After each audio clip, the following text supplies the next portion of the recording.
வாழ்க்கையில எதுவுமே நிரந்தரம் இல்ல. நொடி பொழுதுல எல்லாமே மாறக்கூடும். அது மகிழ்ச்சிய தரக்கூடிய சம்பவமாகவும் இருக்கலாம். துயரத்த தரக்கூடிய விடயமாகவும் இருக்கலாம். ஆனா, நொடி பொழுதுல இடம்பெறக்கூடிய மரணம், விபத்து இது எதுவுமே என்னைக்குமே மாறாத வடுக்கள மட்டுமே தரக்கூடியவை. விபத்து இந்த சொல்ல சாதாரணமா கடந்துட முடியாது.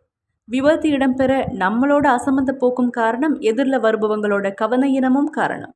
இதனால மனித உயிர்கள் மட்டுமல்ல, பிற உயிர்கள் கூட பறிபோகும் நிலை ஏற்படுது. இலங்கையில ஒவ்வொரு நாளும் ஏதோ ஒரு பகுதியில ஒரு விபத்து சம்பவம் பதிவாகிக்கிட்டே இருக்கு. கிழக்கிலங்கையில மருதமுனை பகுதியில பதிவான ஒரு கோர விபத்துல கல்முனை மாநகர சபையில காவலாளியா கடமை புரிந்த பாஸ்கரன் அப்படிங்கிறவர் இறந்து போயிருக்காரு. கடமை முடிஞ்ச வீடு திரும்பும் போது அவர் இந்த விபத்தை சந்திச்சிருக்காரு. அவரோட மோட்டார் சைக்கிளும் இலங்கை போக்குவரத்து சபைக்கு சொந்தமான பஸ்ஸும் மோதினதுல இந்த விபத்து இடம்பெற்றிருக்கு. வாகனத்தை செலுத்துறவங்க மட்டும் இல்ல, பாதையால நடக்கிறவங்க கூட கவனமா இருக்கணும். விபத்து தூரமா இருந்து பார்க்குறவங்களுக்கு அது ஒரு சம்பவம். ஆனா அந்த விபத்தை சந்திக்கிற குடும்பத்துக்கு அது ஆறாத வடு.